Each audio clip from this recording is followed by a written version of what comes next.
श्रीमान Jairam Ramesh ji. Sir, acronym ढूंढ निकालने में, परिवर्णी शब्द ढूंढ निकालने में और इस्तेमाल करने में और बिल को रंगीन नाम देने के लिए मुझे कोई इतराज नहीं है ये स्वीकारने की कि मोदी सरकार का कोई मुकाबला नहीं। एक्रोनिम ढूंढ निकालते हैं, पहला एक्रोनिम और बाद में अधिनियम, पहले एक्रोनिम बाद में नीति। और आज हम मिसाल देख रहे हैं, पहले शांति और दूसरा जी राम जी। हालांकि वो एक्रोनिम मेरे नाम से जुड़ता है, उसका मैं विरोध करूंगा बाद में। सर प्लीज विधेयक का है सर, मैं आप सदन के सामने, सदन के समक्ष 3 मुद्दे रखना चाहता हूं।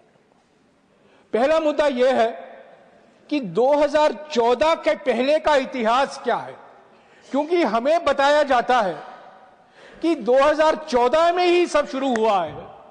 खास तौर से परमाणु ऊर्जा का कार्यक्रम, स्पेस कार्यक्रम और साइंस एंड टेक्नोलॉजी से जो अलग अलग कार्यक्रम हैं, हमें यह ज्ञान दिया जाता है कि 2014 के पहले कोई फाउंडेशन नहीं था और 2014 के बाद एक नई क्रांति आई है।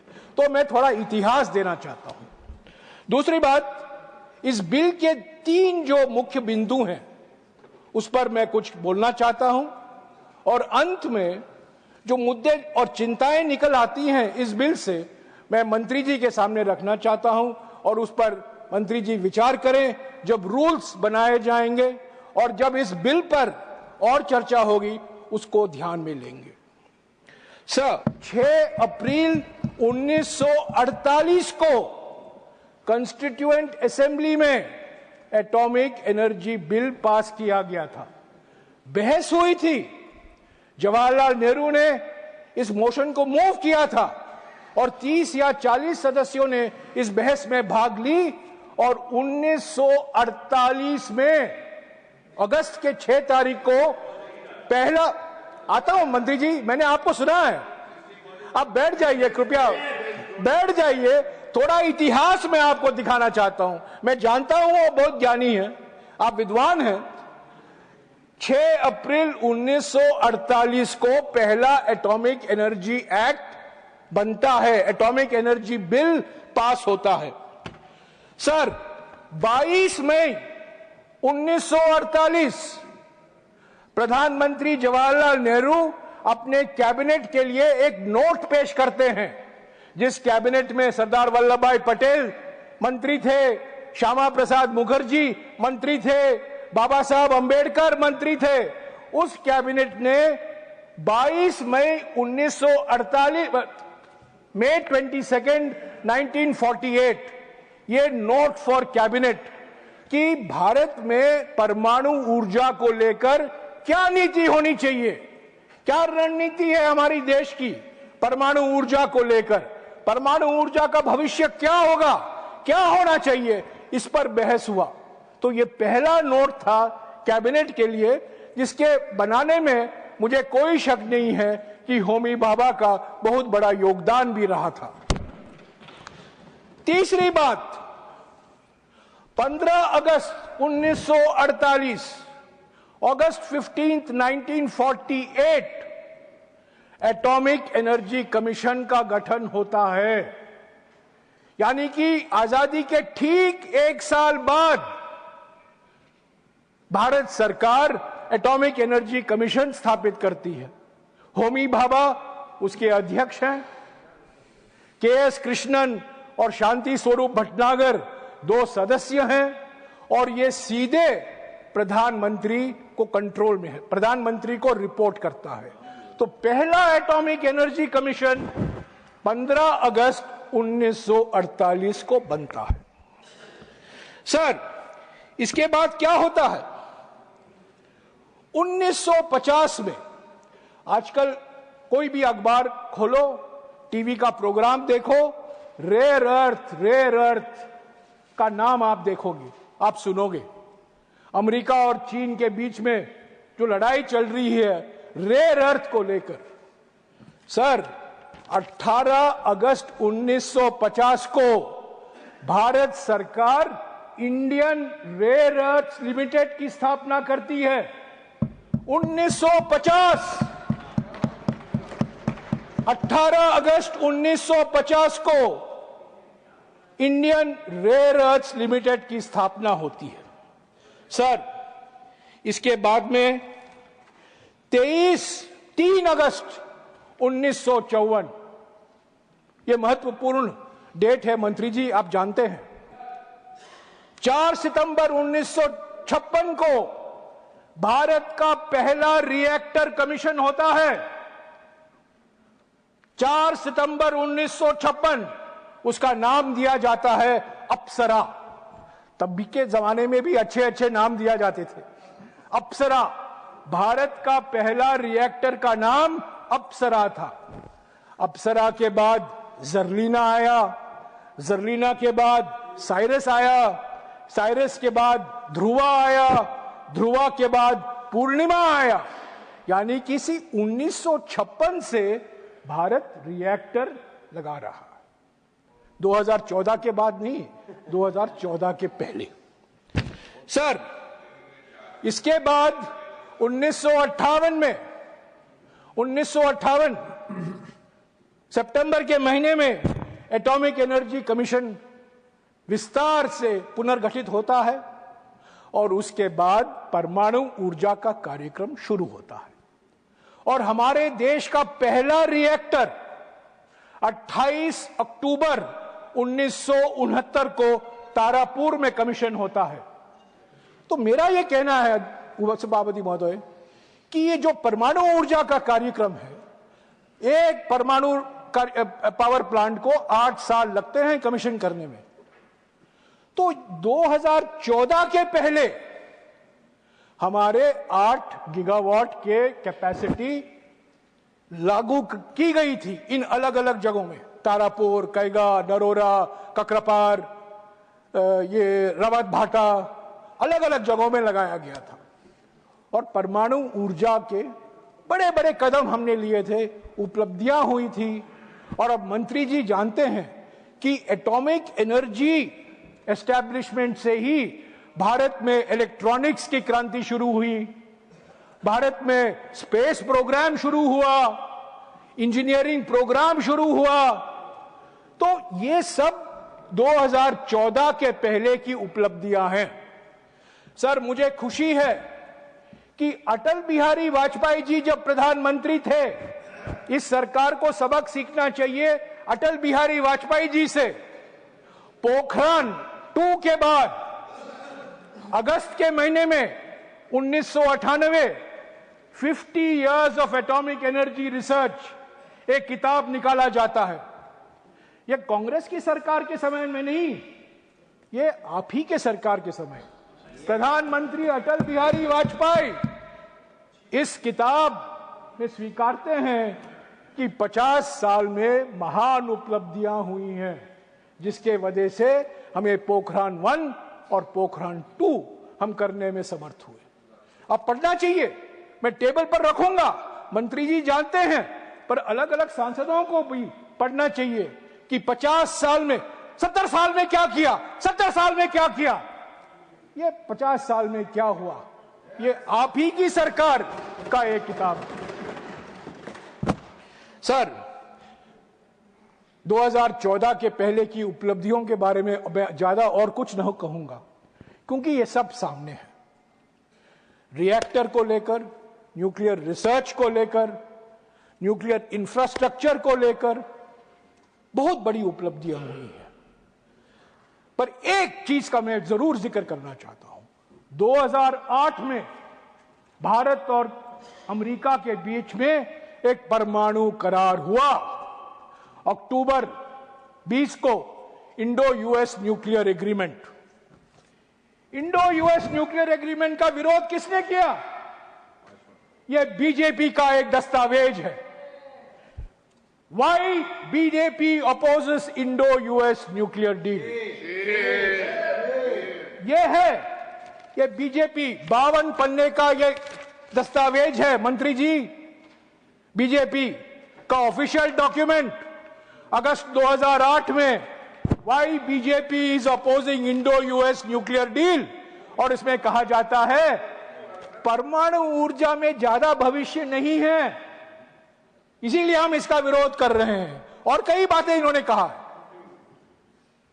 पर 2008 का जो एग्रीमेंट था, जो समझौता था भारत और अमेरिका के बीच में, कई दरवाजे खोले गए और उसका एक नतीजा ये बिल है।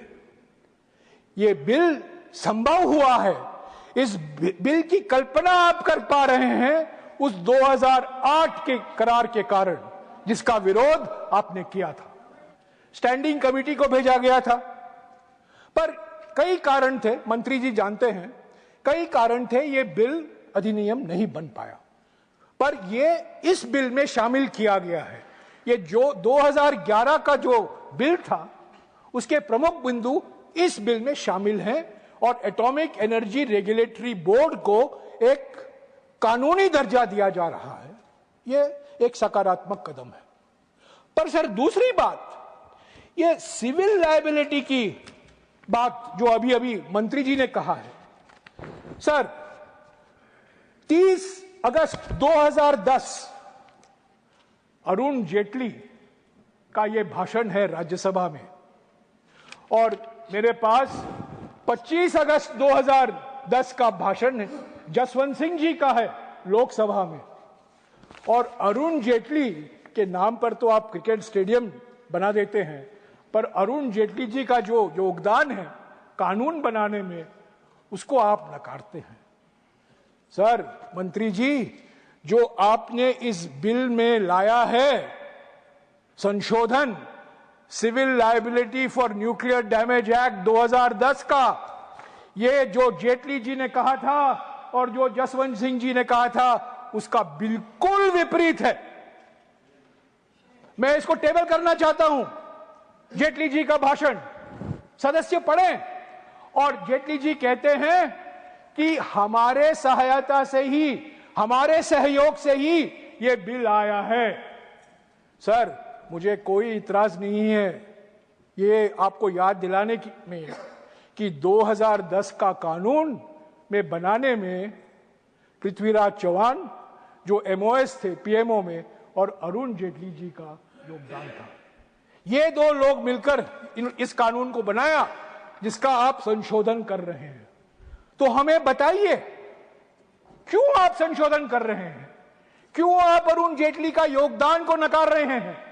क्यों आप जसवंत सिंह जी को नजरअंदाज कर रहे हैं? कांग्रेस को छोड़िए, आप ही के नेता, आप ही का योगदान, ये 2010 का कानून जिसमें आप संशोधन ला रहे हैं, वो कानून आपका योगदान था मंत्री जी। पर यू टर्न करने में तो आप बहुत माहिर हैं। कई मिसाल हैं, जीएसटी पर यू टर्न, मनरेगा पर यू टर्न, खाद्य सुरक्षा कानून पर U turn, civil liability for nuclear damage act, उस पर भी आप यू टर्न कर रहे हैं। क्यों कर रहे हैं? क्या मजबूरी है? क्या अमेरिका के साथ रिश्ते और मजबूत करने हैं इसीलिए आप कर रहे हैं? क्या प्राइवेट कंपनियां आपको मजबूर कर रहे हैं इसको संशोधन करने में? प्लीज सदन को विश्वास में लीजिए। क्यों 15 साल बाद आप ये संशोधन ला रहे हैं? सर प्राइवेट सेक्टर तो तीसरा मुद्दा है इस बिल में। मैं कहना चाहता हूं कि मैं मंत्री जी से एक सवाल पूछना चाहता हूं। आपने कहा है विकसित भारत में 100 गीगावाट न्यूक्लियर कैपेसिटी होगा, आज करीब 8 या 9 गीगावाट का है, यानी कि 10 गुना बढ़ेगा। मैं आपसे सवाल पूछना चाहता हूं, आपका नजरिया क्या है? आपका विजन क्या है? इसमें प्राइवेट सेक्टर कितना है और इसमें पब्लिक सेक्टर कितना होगा? और मेरा यह सीधा आरोप है कि यह बिल सिर्फ प्राइवेट सेक्टर कंपनियों के लिए ही है, निजी क्षेत्र का योगदान बढ़ाने के लिए है। मैं आपसे गुजारिश करूंगा 700 मेगावाट प्लांट को एक वर्कहॉर्स बनाइए, और जो रिएक्टर हैं France, America, England, south Korea, अलग अलग देशों से मत लाइए, जो हमारे देश में हम आत्मनिर्भर हैं।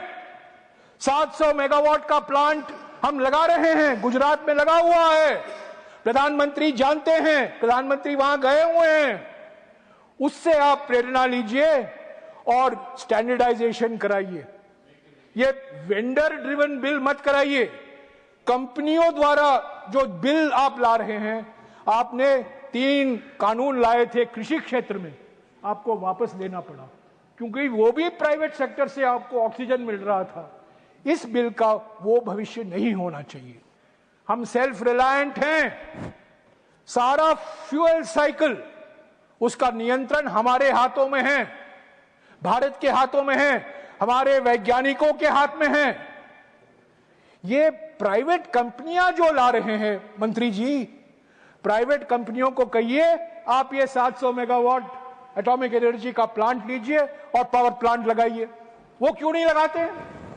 वो फलाना American company, south Korean company, French company पीछे पीछे भागते हैं। तो आप स्टैंडर्डाइज करिए और इंडिजिनस टेक्नोलॉजी को आप बढ़ावा दीजिए। मैं जानता हूं कि आप देना चाहते हैं। 700 मेगावाट को वर्कहॉर्स बनाइए और उसी के आधार पर आप 100 मेगावाट के रास्ते, 100 गीगावाट के रास्ते पर चलिए। सर, दूसरी बात, एसएमआर एसएमआर एसएमआर का मंत्र चलाया जा रहा है। एसएमआर माने स्मॉल मॉड्यूलर रिएक्टर। सर, हमारे देश में तो भारत स्मॉल रिएक्टर है। 220 मेगावाट के करीब 15 या 16 रिएक्टर हमने लगाया है। 20 ऐसे रिएक्टर होंगे। उसको स्टैंडर्डाइज करिए, भारत स्मॉल रिएक्टर लगाइए 220 मेगावाट का, और अगर आप 100 मेगावाट का लगाना चाहते हैं उसी के आधार पर उसका एवोल्यूशन कराइए। वो असली आत्मनिर्भरता है, ट्रू सेल्फ रिलायंस वो है। मैं जानता हूं कि हमारे देश में 3 या प्राइवेट कंपनियां हैं जो फायदा लेंगी इस बिल का, उसका जिक्र मैं नहीं करना चाहता हूं। सब लोग जानते हैं वो 3 या 4 कंपनी कौन है। उन 3 कंपनियों को कहिए मंत्री जी, आप भारत के टेक्नोलॉजी को लगाइए। 700 मेगावाट का टेक्नोलॉजी आप एटॉमिक एनर्जी से लीजिए और प्लांट लगाइए। क्योंकि प्राइवेट सेक्टर को तो आप ला रहे हैं क्योंकि प्राइवेट सेक्टर कैपिटल लाएगा, प्राइवेट सेक्टर टेक्नोलॉजी तो नहीं लाएगा, क्योंकि टेक्नोलॉजी तो एटॉमिक एनर्जी के हाथ में है, ज्ञान तो उनके हाथ में है, क्षमता तो उनके हाथ में है, कुशलता तो उनके हाथ में है। प्राइवेट सेक्टर तो सिर्फ पैसा लाएगा, सिर्फ निवेश करेगा। पर उनको कहिएगा कि अगर आपको प्राइवेट इन्वेस्टमेंट करना है तो ये 700 मेगावाट का प्लांट या 220 मेगावाट का प्लांट आप लगाइए। आप देखिए कितने लोग आएंगे। सर, मैंने 3 फेज कार्यक्रम का उल्लेख किया। होमी बाबा ने कहा था 3 फेज होना चाहिए। पहला फेज यूरेनियम होगा, दूसरा फेज प्लूटोनियम थोरियम होगा और तीसरा फेज थोरियम यूरेनियम होगा। पर दुनिया का 1/4 125% थोरियम रिजर्व हमारे देश में है। हम uranium deficit thorium rich country हैं। थोरियम का इस्तेमाल हम कैसे करें? तो मैं मंत्री जी आपके ज्ञान में लाना चाहता हूं, हमारे देश के सबसे जाने माने न्यूक्लियर इंजीनियर अनिल काकोडकर, जो हमारे एटॉमिक एनर्जी के चेयरमैन भी रह चुके हैं, जो आप अच्छी तरह से जानते हैं, उन्होंने 2 लेख लिखा है पिछले कुछ 3-4 महीनों में। मैं आपको दे दूंगा, टेबल पर रखूंगा। और उन्होंने कहा है कि थोरियम का इस्तेमाल हम कैसे करें। थोरियम का इस्तेमाल हम इस विचार के थे कि थोरियम का इस्तेमाल हम 2nd फेज में करेंगे, उसके बाद हम 3rd फेज में जाएंगे। पर 2nd फेज में डिले हो गया है। तो काकोडकर जी का यह मानना है, और इससे डॉक्टर काकोडकर से कोई मुकाबला नहीं कर सकता। उनके पास जो रिएक्टर इंजीनियरिंग की ज्ञान है, मैं समझता हूं कि दुनिया भर में किसी एक व्यक्ति में है, वो डॉक्टर काकोडकर के पास है। और वो कहते हैं कि समय आ गया है कि थोरियम को 1st फेज में भी हमें इस्तेमाल करना चाहिए, ताकि हम सीधा 3rd फेज में जाएं, बाईपास करें, लीप फ्रॉग करें 3rd फेज को। क्योंकि हमारा अंतिम उद्देश्य क्या है? हमारा अंतिम मकसद क्या है? हमारा अंतिम मकसद है हमारे देश के थोरियम का इस्तेमाल करना, यूरेनियम का नहीं।